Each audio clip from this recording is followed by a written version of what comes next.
Olivia Christian joining us. She's a little anxious because she's having some technical difficulties on her end, but that's all right. We here. You was in Sacramento. You got a chance to see the Kings and the Warriors. You got a chance to be in the Golden One Center. Kings haven't lost since Maybach O has been here. I'm just saying. I'm saying.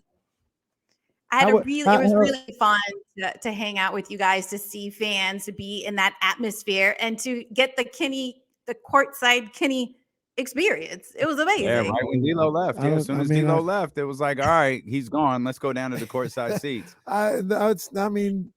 Olivia was just like, yo, we still got those seats. They still trying to make a move. I was like, Kenny was mad. Kenny was mad that Olivia talked me into staying an extra quarter. He was like, if you had just let that idiot leave, we could have gone down.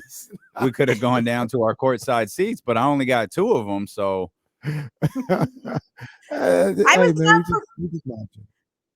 wasn't prepared for you to even leave in the third quarter. I'm like, I took a plane, I booked a flight, I got a hotel. I'm kicking it with Damian and Kenny, and you were like, I'm out. And you didn't bring me cotton candy or anything. It was disappointing. But I'm glad you see cotton candy.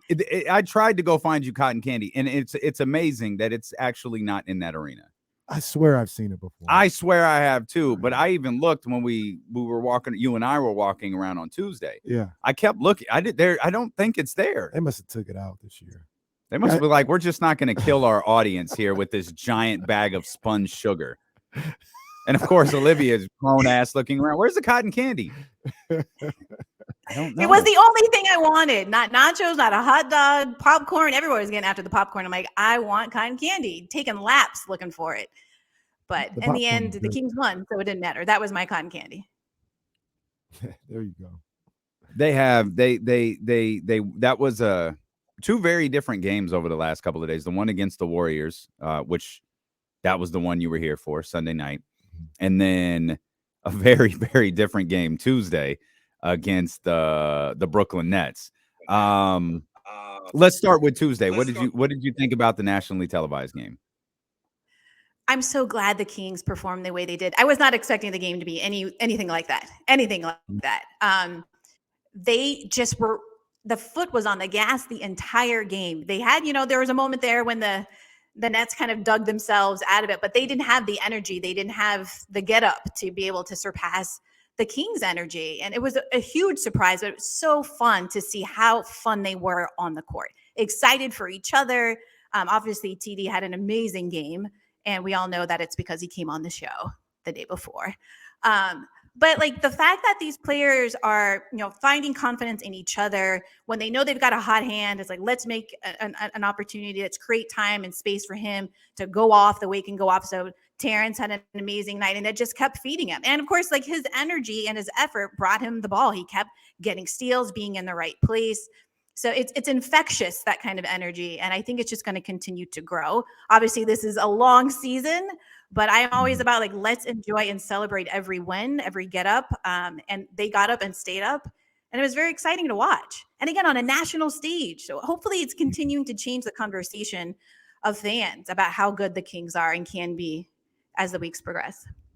So I got to ask you, you've seen them live. You were watching them on national TV.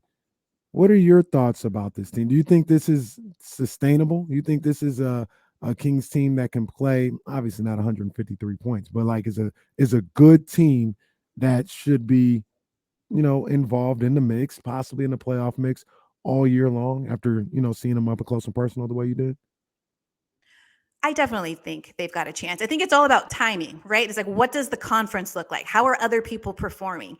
If you are taking advantages of opportunities to get wins when you need to get wins, then you're putting yourself in a great position to not just be in the play-in, but be in the hunt, be in the mix.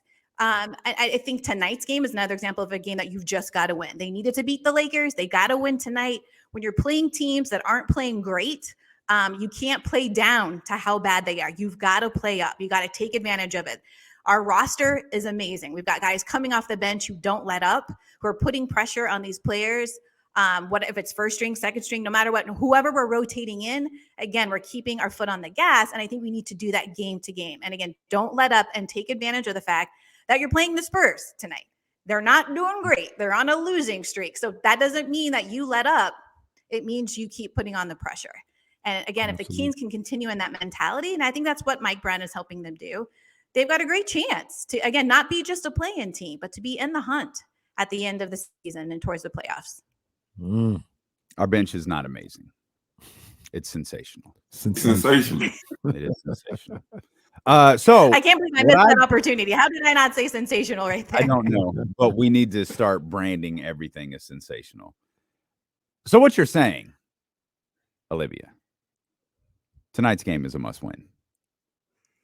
I think it is. I mean, obviously, it's not like do or die, but in terms of mentality, Must of- win versus the Spurs. Oh man, here we are. Once again, it's the I just- 7th must It's the win. must win. what I mean is, like we think about the mentality of this team in seasons past. There were times when they would get close and then let up, or they would face a challenging team and put in a good fight and then drop off third quarter, fourth quarter. So, we've had a good run in it. Let's not get too up there and are, thinking that we're all that. We're an amazing team right now. But let's not get away from the fundamentals. And again, tonight is a night where you get that win. You're not expected to lose. And having that expectation on you, I think sometimes is challenging for Kings teams. I don't know if this team is a little bit better, a little different. But I just think you've got to make sure you get the wins when you're supposed to. And then when you get those wins when you're not supposed to, it lifts so much of that emotional burden off of you. You're like, I'm not expected to win. And it's kind of like the Mariners. Nobody expected them to get to the playoffs. They expect them to win in one of those rounds. And you can play freer when you don't have that pressure on you. So tonight is a game that you got to get. So when you have those big games, you can play freer and hopefully result in a win. But it's a different mentality. You got to make sure you get those wins when you can. Well, I agree with you, but the things that you just talked about, that we talked about a little earlier, about we've seen this from Kings teams in the past and all this other stuff, that's our trauma as Kings fans, people that follow them. Look at this roster. These guys they don't know nothing about that. Malik Monk, Kevin Huerter, Sabonis, Keegan Murray not playing tonight, but Terrence Davis really hadn't been it. They don't know. That's not what they do. Hopefully, they don't get too ahead of themselves and look. That's our trauma because we've seen it for the last 5 years, and then even going back to 16 years.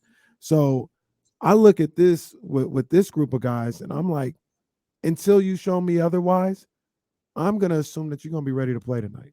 I'm going to assume that you're going to be ready to handle business tonight, because I'm not going to put the L's of the last 2 years of Kings team on Malik Monk and Kevin Huerter. You know what I mean? Because they don't know nothing about that. I They handle appreciate you business saying where that. they come from. I appreciate you saying that. I think that's smart, Kenny. That's a really smart take. It is our trauma. And I have to say, as a fan of any team, I'm always cautiously optimistic because any given night, anybody can win. And to me, it's about mentality. And I want the Kings, and it seems that, they've turned the corner on this mentality. I think the coaching staff, Mike Brown, has done a great job. He's clearly kind of turned the corner on this idea that the Kings don't play defense. But it is the trauma of the past that I think that is informing my thoughts right now, that I want them to make sure you get those wins. It's a competitive league, it's a league of runs. People go on these waves of losing 4 or 5 games in a row, and then they go on a 6-7 game win streak. So let's extend it and just not get too lackadaisical or too feeling ourselves about the last few wins. They've been nice. Again, let's celebrate it. And I know my trauma is probably informing my approach right now, but I do want the Kings to continue to have that that winning mentality and to just attack all through the season, and don't get I just feel like we're not in a place right now where we can let up. Yeah. Why do you think they are playing so well? What stands out to you the most? What stood out to you, when you were here watching, the Warriors game in person? They're just better players on this team. First off, you've got shooters who make good decisions in clutch time. You're always they're all looking for a better shot, not just the open shot. They don't feel rushed. They look relaxed. They look confident in each other's abilities. I don't feel like people are playing beyond what they're being asked to do. They go in and they make an impact, and Mike will rotate them out and keep fresh legs on there. And again, keep their foot on the gas. And I also think they're being creative. I think they're not just camping out along the perimeter. They're making runs towards the basket. They're what are they, third in assists right now? So they're looking out for each other, but they're getting creative in the ways they approach the game and making sure they're going inside, outside, and not just kind of relying on one way to win, crashing the boards, being aggressive. All of that stuff are things that we've been talking about for a while now. And I think it's all come together, but you have to have the right roster, the right mix of folks in at the right time to be able to do that. And the Kings are doing that right now. Yeah, no, for sure. What'd you think about that performance by our guy, Terrence Davis, on Tuesday against the Nets? I mean, this is a guy that we've talked about a number of different times. We love his game. There's a crowded roster and playing time. We're like, yo, you got to find some time for TD. I think he could help out. Was it something that kind of shocked you, the way he was able to play and pull something like that off on national TV, or are you one of the people that was like, hey, I know he had something like this in his bag the entire time? What'd you think about seeing him perform on that stage? I didn't know he could do it.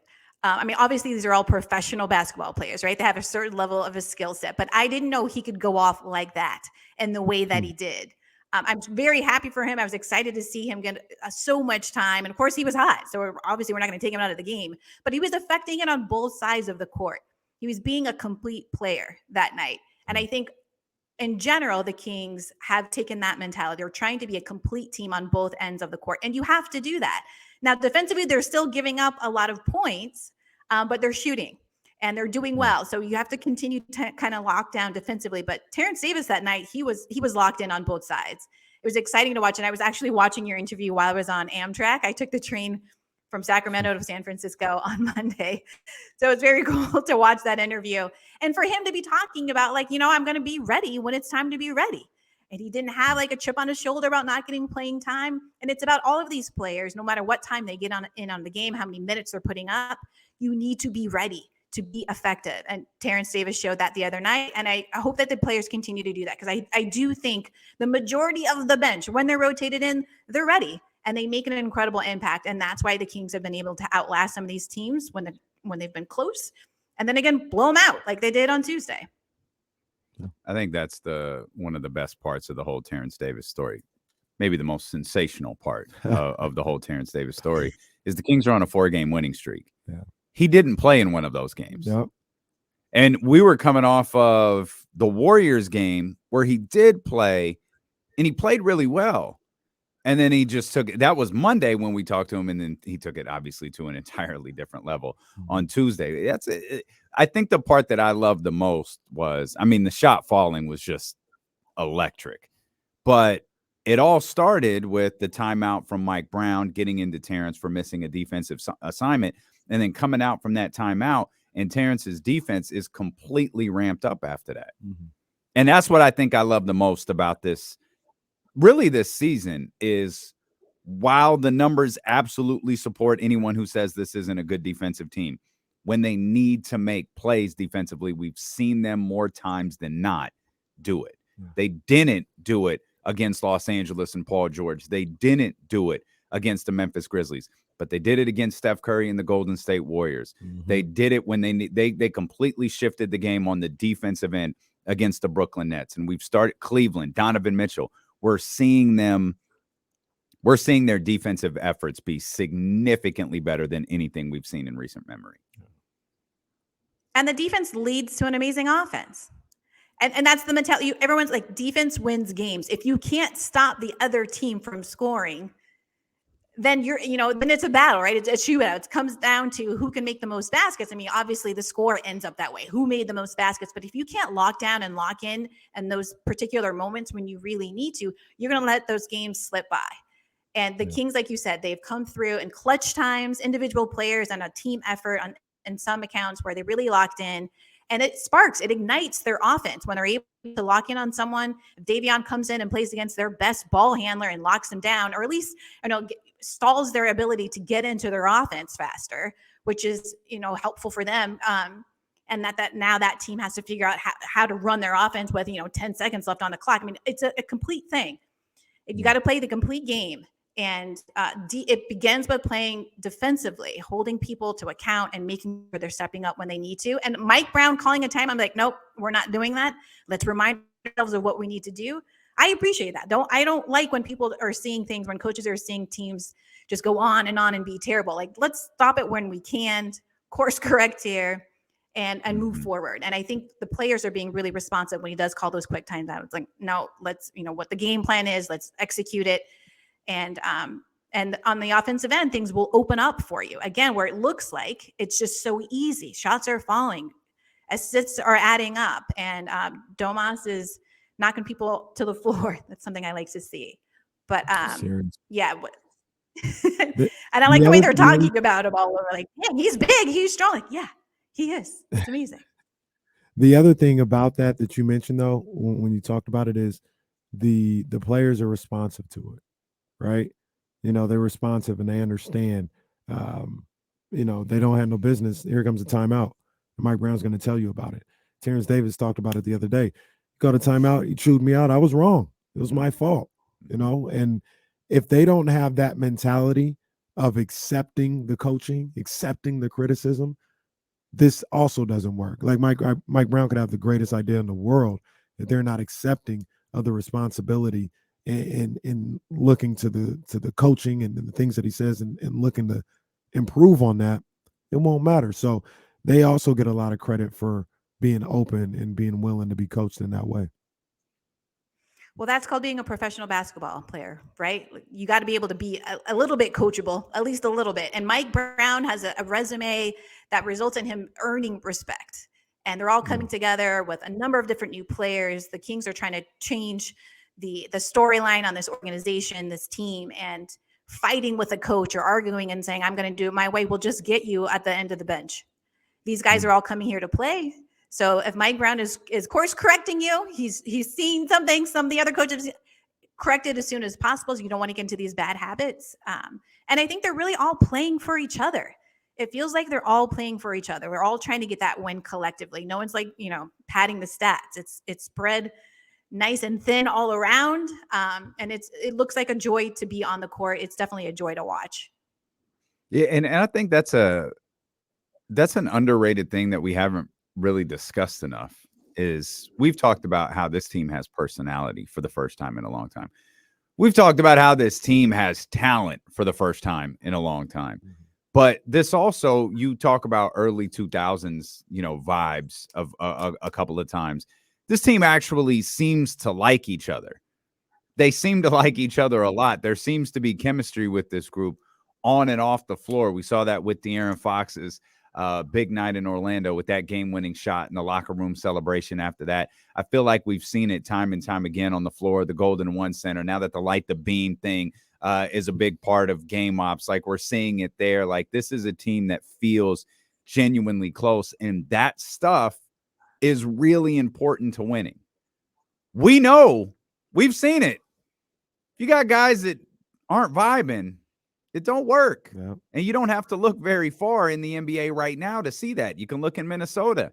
The team is not supposed to be where they are. You can look at the Golden State Warriors. There's probably a variety of reasons that team is where they are, but vibes are certainly one of them. Yeah. For sure. I mean, vibes, brotherhood, working as a team, wanting to come up together. There's so many new players on this team. I think their best bet was to come in collectively and want to set each other up for success collectively.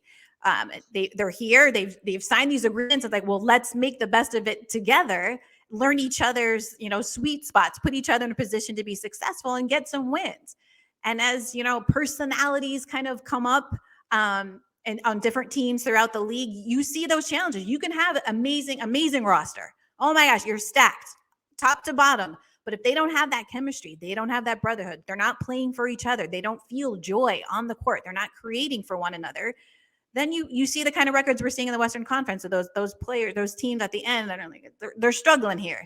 And sometimes it's a mentality, it's a personality, it's the vibe. And it's playing for each other. And I think the fact that we've got a new coach and a number of new players on the roster, I think that is helpful in this situation because it's just a new mix. Of course, you've got the core, De'Aaron Fox is there, but you've got a number of different people who have different strengths. And the Kings they were all looking for this community. We're looking for that magic, looking for that recipe. I think we found it now. If people thought they had it already, I'm sure there would be some people upset that they were coming off the bench or they're not getting playing time. But they're seeing this magic, and I think they're invested in each other, and that's why it looks like so much fun that they're having on the court. Hey, I agree with everything you're saying about the Kings for sure. Love to see it. Love to see it. Before we get you out of here, though, I want to ask you about discussion we had about your team, about your Warriors. I think they're kind of cooked. Not in the sense of they won't make the playoffs or the postseason, but I look at what goes on right now. Steph Curry has 50 last night, and they're not even close to winning. Like it's not even a thought that they might win that game. And I don't think they have a lot of options and places to improve. So I think they're going to be probably a play-in team, maybe a 6 seed, but probably a play-in team. Do you think they have a lot of room for improvement on that team as it is? I don't know where they're going to find it. I think the Warriors are in trouble, but at the same time, I'm fine with it. I'm actually okay with it. If they have a terrible season, I don't want to watch bad basketball, right? I'm not looking forward to seeing them lose, but I'm not hurt. Emotionally, I'm okay if the Warriors struggle. It should be. When They I look just at won a that run, championship. I know. Was like last night when you saw them on the bench, Curry and Draymond were laughing. And Mark Jackson was like, if this were another team, if this was a team that hadn't just won a championship or didn't have a number of rings, you would be mad at seeing those guys laugh. Now, I don't think they're laughing because they think it's funny that they lose. These are professionals. Steph Curry is not trying that hard to end up losing, but he knows he can't do it on his own. And I think those individual players know it. But as we've said before, like this league, it's a league of runs within a game and within a season. There are things that they could potentially do. Obviously, defense is their biggest struggle.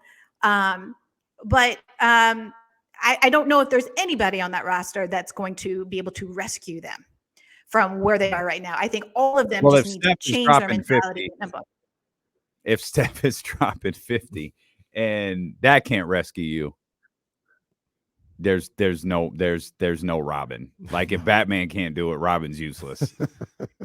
Right. There's no one else. Well, he's going to need at least one other player. He's got to have at least one other. Yeah, I don't know. I don't they think lost they by have 16 last night. Yeah.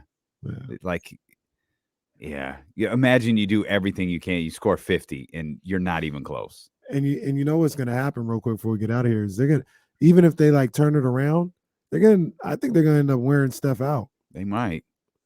Like he's gonna be. He's either gonna win the MVP or he's gonna be worn out. Yeah. Well, there are plenty of teams who have an all-star caliber player who can go up and put up 50 points and the team still loses. That's why you can't win with one guy. That's why De'Aaron Fox wasn't able to do it with just De'Aaron Fox. You need other people around him. So if Poole can't step up, if Clay, if Draymond, if Looney can't get back, then yeah, they're not going to have a great season. But look, all they need is crazy. One or two. It's just crazy that the team went from winning a championship to having one guy. It's the same team. Yeah. It's the same team. That's Olivia Christian. That's Maybach. Oh, she hosts a podcast called The Game Last Night. Allegedly, it's going to drop at some point. Boy, that's going to be the oldest episode number 1 in history when that thing finally releases. I know it's good though. It's out there in the world, but Olivia waiting for the same people we waiting for, man. And it bees like that. We it bees. love you.